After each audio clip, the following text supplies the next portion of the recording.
नमस्कार मित्रांनो, आज मी आणि राजेंद्र डीमार्ट याच्या सक्सेस स्टोरीवरती थोडंसं चर्चा करणार आहोत.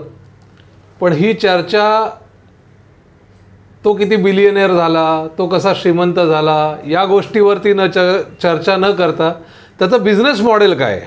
बरोबर आहे. आणि आपल्या उद्योजक मित्रांना ज्याच्यामध्ये खरा इंटरेस्ट आहे ते म्हणजे बिझनेस मॉडेल, आणि ते बिझनेस मॉडेल आपल्या व्यवसायात कसं आणायचं याच्यावरती आम्ही चर्चा करणार आहोत.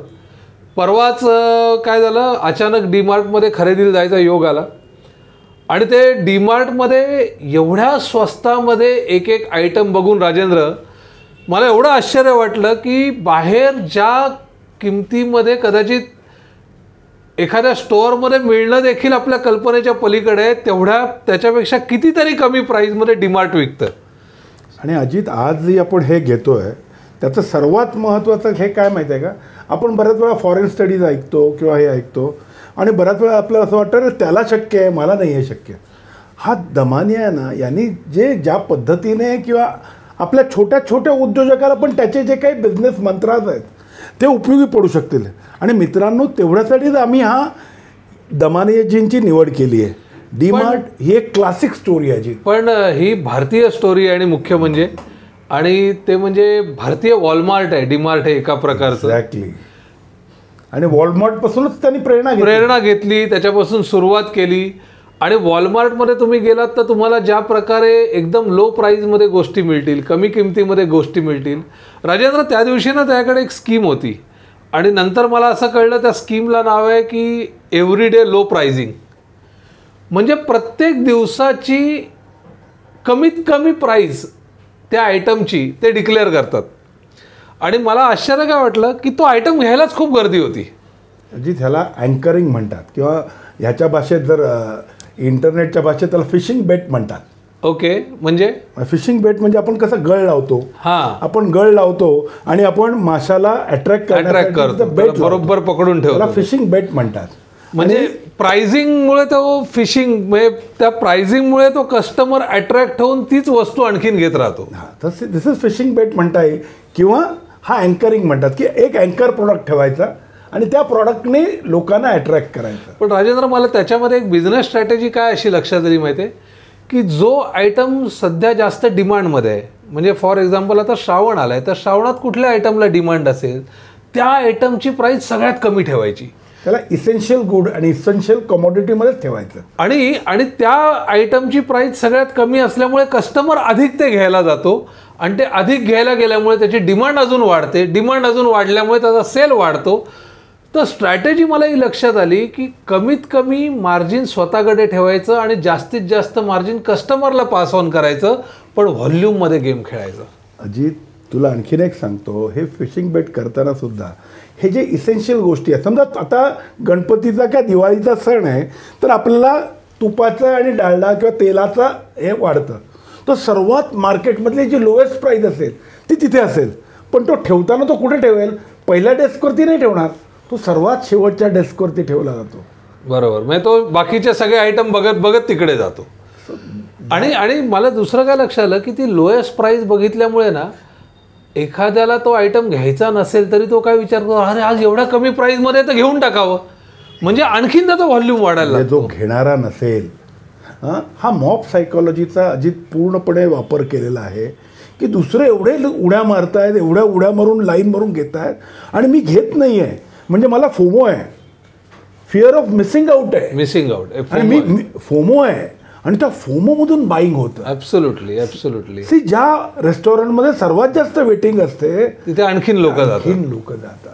So it's a combination of not only anchoring, it's not only fishing bait, it's a strategic location. पण राजा, तुला एक लक्षात आलं का, पूर्वी जे बिग बाजार करायचं ना, बिग बाजार काय करायचं, स्वातंत्र्य दिवस म्हणून जाहीर करायचं. म्हणजे 26 जानेवारी असेल, 15 ऑगस्ट असेल, तेवढ्या त्या 8 दिवसामध्ये ते धमाका करायचे सेलचा, फ्लॅश सेल. हे लोक असा फ्लॅश सेल नाही करत, पण डेली बेसिसवरती काही ठराविक आयटम सिलेक्ट करून त्याच्यावरती लो प्राइसिंग करतात. हे अजित, फ्लॅश सेलमध्ये 1 किंवा 2च दिवस करता येईल किंवा 1 आठवडा करता येईल, पण हे तर रोजच अँकरिंग करतायत. रोज एक सतत एक प्रॉडक्ट द्यायचा जो त्या काळात कन्व्हिनियंट. म्हणजे आता छत्री आहे, आता पावसाळा चालू आहे जीत, तर छत्री सर्वात स्वस्त छत्री आणि सर्वात चांगली मार्केटमध्ये असलेल्या ₹1 मार्जिन मिळालं तरी चालणार आहे. परफेक्ट. पण 10,000 छत्र्या व्हॉल्यूम. तर राजेंद्र, मी जेव्हा याचा अभ्यास करायला सुरुवात केली ना या दमानींच्या एकूण बिझनेस मॉडेलचा, तेव्हा मला काय लक्षात आलं, यांची स्टोरी जेव्हा मी वाचली तेव्हा एक लक्षात काय आलं की ज्या वेळेला हे शेअर मार्केटमधून बाहेर पडले आणि त्यांनी काहीतरी फिक्स बिझनेस चालू करायचा विचार केला, तेव्हा ते रिटेलमध्ये ग्रोसरीमध्ये यायचा विचार केला. त्यावेळेला त्या माणसाने जाऊन जगभरामधल्या वेगवेगळ्या रिटेल स्टोअर्समध्ये आणि ग्रोसरी शॉपमध्ये बसून अभ्यास केला की नक्की कस्टमरची सायकी काय आहे आणि कस्टमरला काय पाहिजे. आणि त्याच्यामध्ये त्यांना असं लक्षात आलं की सगळ्याकडचे ऑल ओव्हर द वर्ल्ड कस्टमरची एकच सायकी आहे, सस्ता किधर मिलेगा, सस्ता और अच्छा, सुंदर सस्ता टिकाऊ. आणि या स्ट्रॅटेजीवरती काम केलं आणि त्या स्ट्रॅटेजीवरती बेस राहून त्यांनी पूर्ण बिझनेसची स्ट्रॅटेजी अशी बनवली की मॅक्झिमम बेनिफिट कस्टमरला पास ऑन करायचा, ॲब्सोल्यूट, कमीत कमी प्रॉफिट आपल्याकडे ठेवायचा, पण व्हॉल्यूममध्ये खेळायचं सगळं. आणि मग हे करताना त्यांनी त्यांचे शॉप काय प्रकारे केले. अजित, नुसतं हे नाही, हे करताना त्यांनी काय केलं म्हणजे थोडंसं तुला करेक्शन करेन, दमानेजी अजूनही शेअर मार्केटमध्ये हे करतात, परंतु दमानेजींचा अभ्यासू वृत्ती आहे. आणि तू एकदम बरोबर बोललास की ते वॉलमार्टकडून नुसती प्रेरणा नाही घेतली, वेगवेगळ्या शहरात वेगवेगळ्या देशात प्रत्येक ठिकाणी जाऊन आणि मोठमोठे कन्सल्टंट घेऊन. मित्रांनो, आपल्याला सुद्धा आपल्या बिझनेसमध्ये अशा प्रकारची कन्सल्टंट, एक थिंक टँक, अजित थिंक टँकचं महत्त्व जे आहे, बरोबर, जे आता मगाशी आपण मॅकेन्झी आणि 7S वरती बोलत होतात, तर त्यातली थिंक टँक हा जो विषय आहे, हा थिंक टँक असले पाहिजे, तुमचे कन्सल्टंट असले पाहिजे, तुमचा अभ्यास किती आहे. आणि आता तू म्हटलंस की तो प्रोडक्ट आणला आणि तो याच्याबरोबर त्यांनी काय केलं माहिती आहे का, की त्यांचा आहे ना जो सायकल, बिझनेस सायकल असते ना, ती बिझनेस सायकलसुद्धा कमी झाली. बरोबर. कारण का सकाळी जर समजा छत्रीचा विषय घेऊया आपण, सकाळी 10,000 छत्र्या आणल्या, 10,000 छत्र्या मोठा विषय आहे, पण त्या जर संध्याकाळी का 2 दिवसात संपतात तर त्यांचं लॉजिस्टिक काहीच नाही, लगेच दुसऱ्या दिवशी परत ती आली पाहिजे.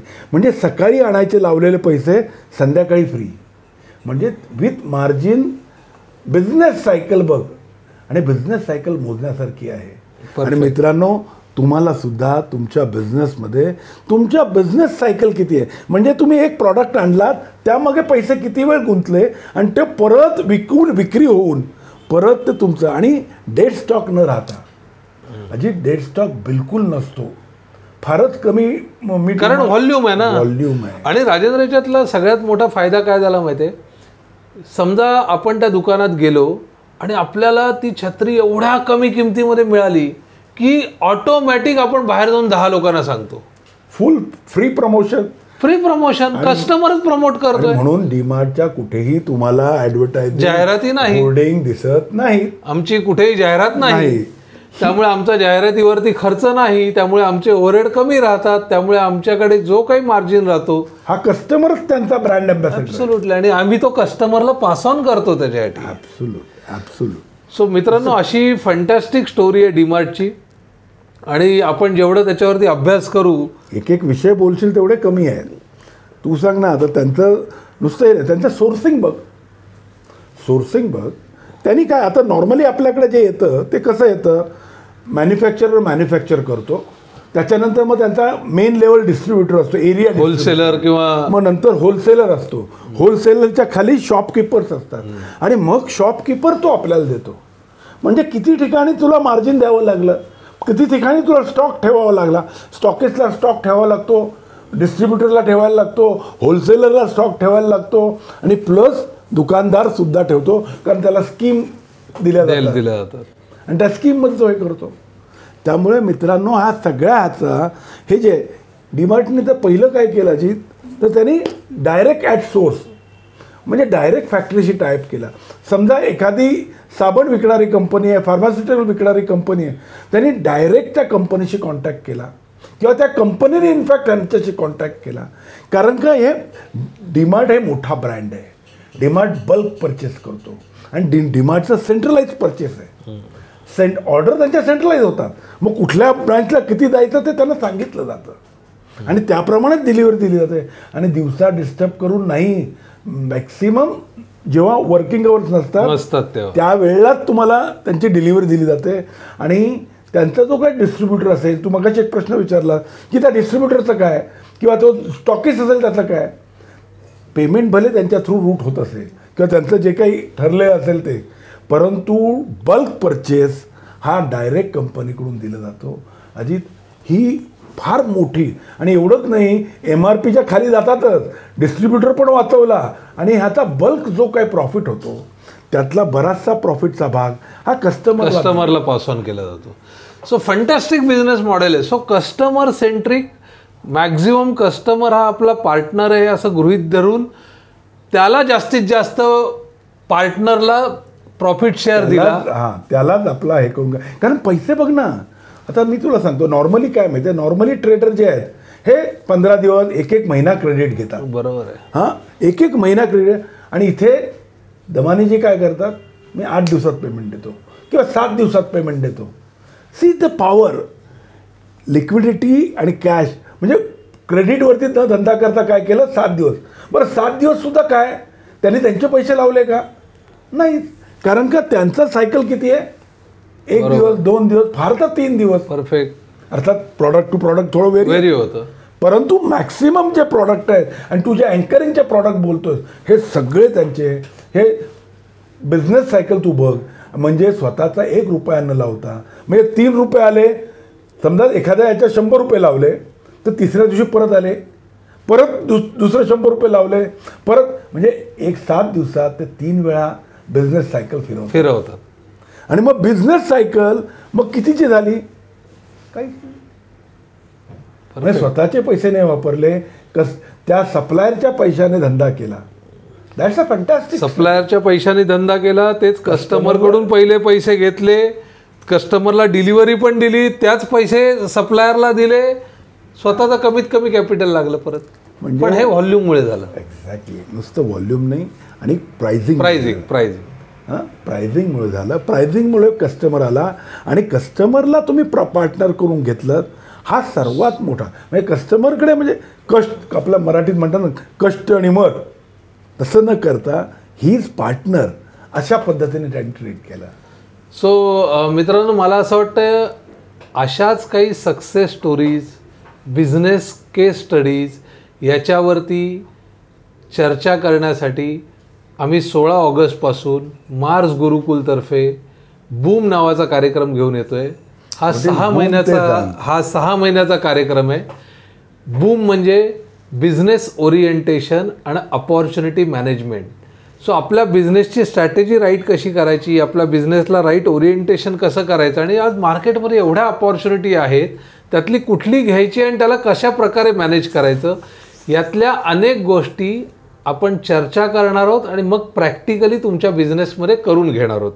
त्यामुळे या प्रोग्रामचा अधिकाधिक उद्योजकांनी लाभ घ्यावा. खास करून ज्या उद्योजकांचा व्यवसाय 1 ते 5 कोटीच्या दरम्यान आहे आणि ज्यांना 100 कोटीपर्यंत घेऊन जायचं आहे, त्यांच्यासाठी मार्स गुरुकुलतर्फे हा मेंटॉरिंग प्रोग्राम घेतला जाणार आहे 16 ऑगस्टपासून नाशिकमध्ये एक्सप्रेस इन हॉटेलला. आणि मी आणि राजेंद्र आम्ही दोघेही या कार्यक्रमाला पूर्ण वेळ असणार आहोत. नाशिक आपलं फेवरेट ठिकाण आहे. इतर उद्योजकांकडूनही याच्यात बरंच शिकायला मिळतं. एक्झॅक्टली. ग्रुप मेंटॉरिंग म्हणूया आपण. मागच्या वेळा पुण्याचीही बरेच लोक आले होते, जळगाव, धुळे या भागातली पण नाशिकमध्ये आले होते. आणि तो वेन्यू परत एकदा जरा सांग. तो बूम 16 ऑगस्टपासून नाशिकला एक्सप्रेस इनमध्ये. अधिकाधिक उद्योजकांनी याचा लाभ घ्यावा आणि स्वतःचा व्यवसाय वाढवावा ही विनंती. धन्यवाद.